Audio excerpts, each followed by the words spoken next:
America has a dark side, one that's rarely talked about. There are places that once seemed ordinary, but now hold the echoes of tragedy, mystery, and stories that never truly ended. We'll begin with hotels and homes that look completely normal on the outside, then slowly descend into abandoned prisons, forgotten asylums, murder sites, and eerie, decaying playgrounds. Each location on this list carries a real history and reports of unexplained phenomena that keep surfacing over time. So if you're curious to see what horror born from the past really looks like, let's begin at the first door.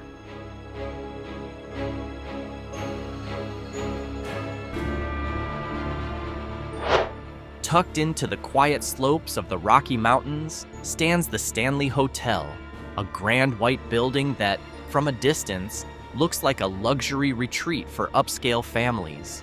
But once you step into its quiet lobby, the atmosphere shifts. There's a stillness here that feels aware, as if the building itself is watching. Its historical roots are well documented. The hotel was built in 1909 by Freeland and Flora Stanley, and many of its rooms have been carefully preserved in their original state. Most famously, it was in room 217 that author Stephen King, during a stay in 1974, experienced a series of strange events, experiences that would later inspire his novel The Shining. Over the years, staff have reported consistent activity: the faint sound of Flora Stanley's piano playing when no one is there, children running in the fourth-floor hallway, and doors that swing open on their own, despite having manual mechanisms. There have been enough eyewitness accounts for paranormal researchers to rank the Stanley among the most active haunted sites in all of Colorado.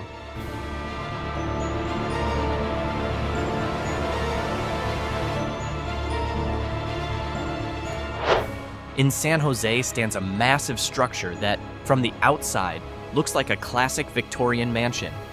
But once you step inside, the layout goes from elegant to downright bizarre.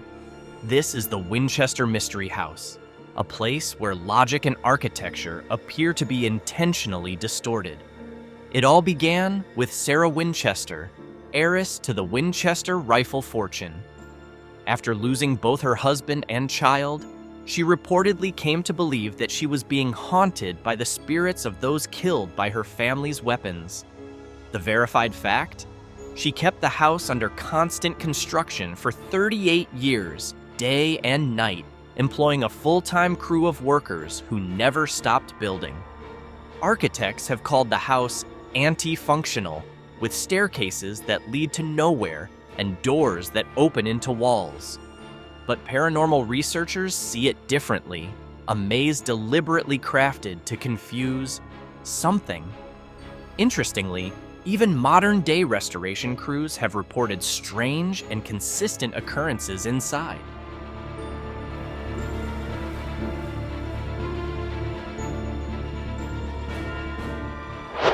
Sitting on a small hill in the town of Eureka Springs, the Crescent Hotel looks like a lavish spa resort from the early 1900s. But beneath its elegant exterior lies a much darker past, one that's earned it the nickname America's Most Haunted Hotel. Originally built in 1886 as a luxury retreat for high society guests, the hotel's most disturbing chapter began in the 1930s. During that time, it was converted into a so-called cancer healing hospital by a man named Norman Baker, a fraudulent doctor who claimed he could cure deadly diseases without surgery. The historical record is chillingly clear. Baker had no medical license, and archived documents show he conducted unethical experiments on many patients, several of whom died within the building's walls.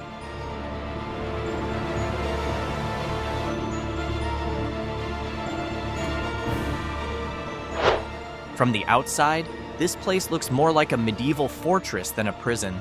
But the moment you step inside, everything shifts. The silence is heavy, and it feels like the walls themselves are burdened with stories no one wants to tell again. Opened in 1829, Eastern State Penitentiary was the first prison in America to enforce a strict system of total solitary confinement. Prisoners locked in small cells for 23 hours a day, completely alone. The goal was reflection and repentance, but historical records show many inmates suffered severe mental breakdowns from the prolonged isolation. The prison's core is built in a panopticon design, still studied by modern criminal architects for being almost too efficient, so efficient it induced psychological torment. The abandoned cells now appear decayed, with peeling paint and narrow shafts of light piercing in from a small hole in the ceiling, called the Eye of God, a term officially used in architectural documents of that era.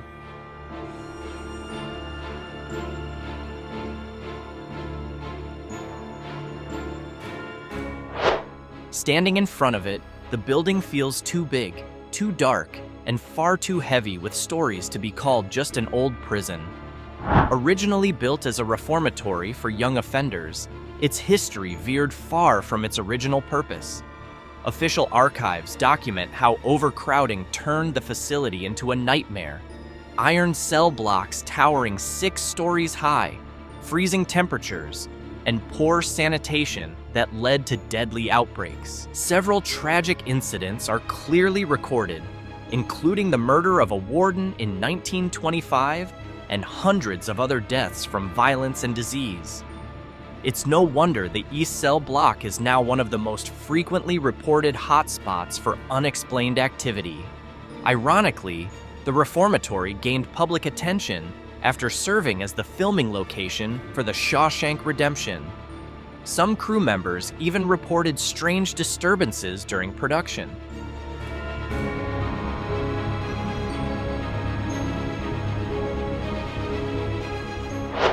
There's a small island in San Francisco Bay that always looks beautiful from afar. Misty air, gentle waves, and the silhouette of old buildings atop the cliffs. But the moment you step onto Alcatraz, the atmosphere changes. The air turns colder, and every room echoes with a sound that never fully fades. Alcatraz opened as a federal prison in 1934 and housed some of the most notorious criminals in American history: Al Capone, George "Machine Gun" Kelly, and Robert Stroud, the infamous Birdman of Alcatraz. The structure itself is brutal: thick concrete, narrow corridors, and sea winds that swirl strange sounds through the halls.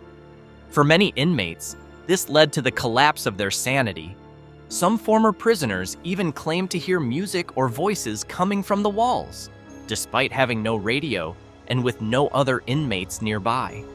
Prison psychologists labeled the phenomenon auditory stress hallucinations, but many modern visitors insist the voices feel far too real.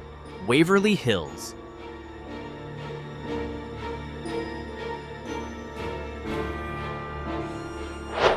Waverly Hills opened in the early 1900s as a sanatorium for tuberculosis patients. At its peak, Kentucky had one of the highest TB rates in America, and this hospital housed thousands of the infected. One of the most chilling documented facts? The death tunnel, a nearly 500-foot sloped corridor used to discreetly transport bodies out of the building so that other patients wouldn't see them. This is an urban legend. It's confirmed in local medical archives. The 5-story structure still holds many rooms left nearly untouched. Open wards once filled with rows of iron beds, surgical suites with rusted overhead lights, and narrow halls that once led to pediatric rooms.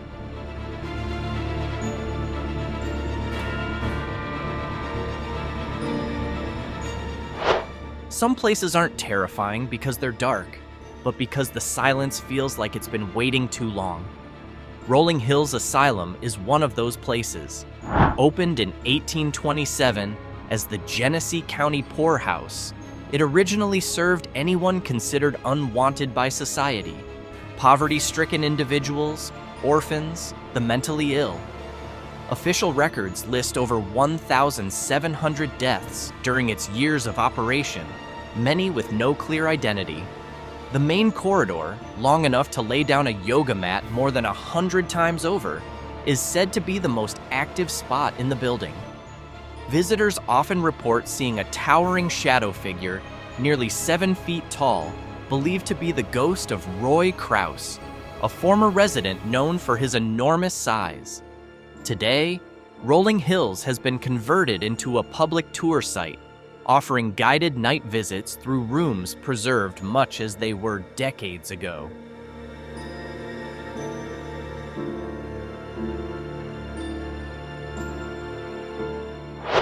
Sometimes a building doesn't need dramatic lighting or sound effects to be unsettling.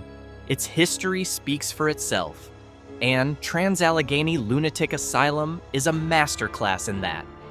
Opened in 1864, it was originally built to house around 250 patients, following the mental health care standards of the Kirkbride Plan.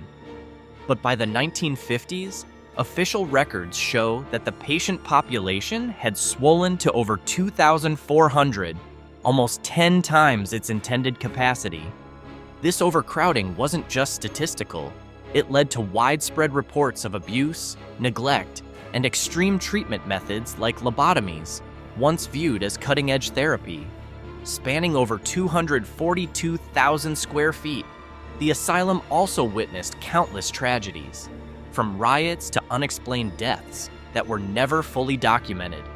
Today, its long, empty corridors are often described as the epicenter of the most disturbing stories.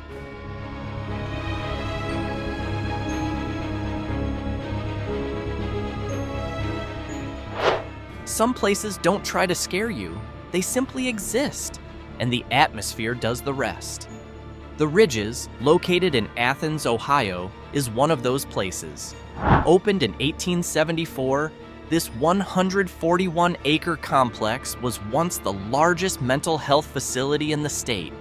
Its grand Kirkbride architecture feels cold and imposing, especially once you learn what took place inside. One of its most infamous stories is the death of Margaret Schilling in 1979. She was found in an abandoned building on the property, and the imprint of her decomposing body, formed by chemical reactions with the floor, is still visible to this day. It's not folklore, it's a real physical stain that visitors can still see. At its peak, the asylum housed thousands of patients, many diagnosed with conditions we now know were misclassified, everything from hysteria to mild anxiety. It was also an era when lobotomies were considered routine. Hospital records confirm that hundreds of them were performed here throughout the 20th century.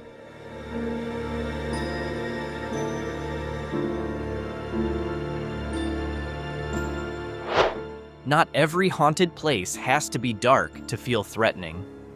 Linda Vista Community Hospital, located in Boyle Heights, Los Angeles, is a perfect example. A 1924-era hospital that began as a care center for railroad workers but slowly gained a darker reputation over time.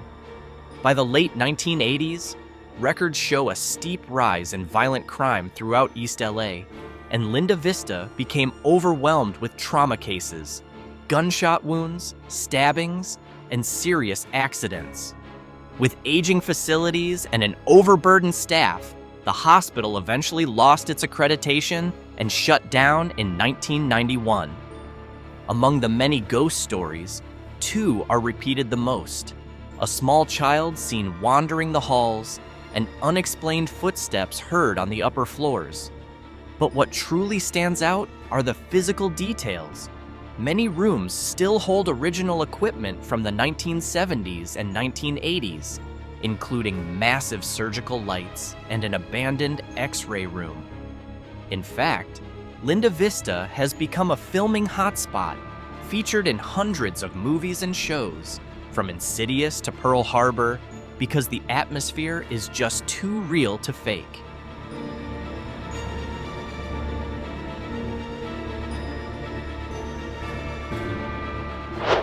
This small house in Iowa was the site of one of the most gruesome unsolved murders in American history. On June 10, 1912, 8 people, including 6 children, were found brutally killed with an axe. Investigators uncovered chilling details. Every mirror had been covered, the lamps were turned down low, and it's believed the killer stayed in the house for hours after the crime. Over 100 suspects were questioned, but no one was ever convicted. What makes this place especially alive is how it's been preserved. The house has been restored exactly to its 1912 condition.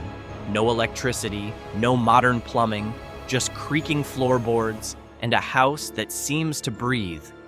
Many visitors have reported hearing children's footsteps, dragging noises, and doors that close on their own. Phenomena repeatedly documented by paranormal investigators.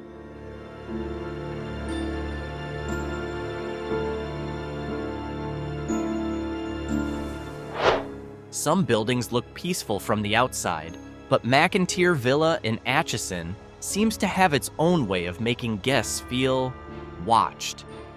Built in 1889 by Irish merchant John McInteer, this Victorian-style home started out as a symbol of social status. But over time, and after passing through several owners, including a school teacher who died in an upstairs room, it began collecting strange stories that never quite faded. Interestingly, Atchison itself is known as one of the most haunted towns in Kansas, so the villa's reputation is more than just local gossip. One phenomenon is reported more than any other: knocking sounds from inside the second-floor windows, especially when the house is completely empty. The current owner even allows overnight investigations, and many guests have claimed to hear heavy footsteps upstairs when no one else is there. One striking detail: the living room still contains furniture from the early 1900s, making every night feel like you've stepped back in time.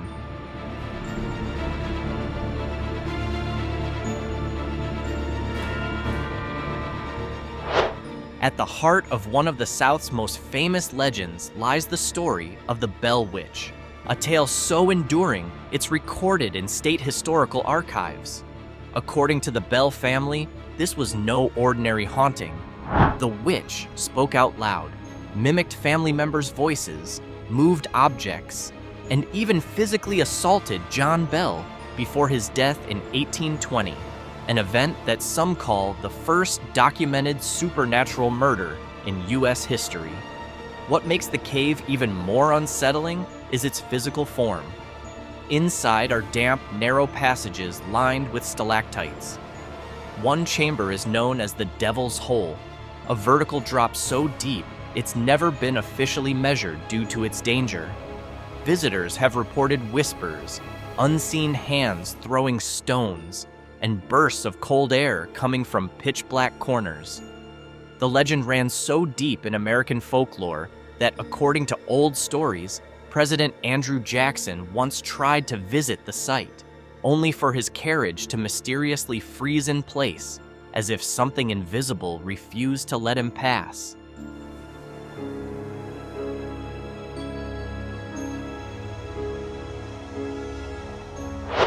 Some amusement parks simply fade with time, but Lake Shawnee didn't just fade, it left behind something darker.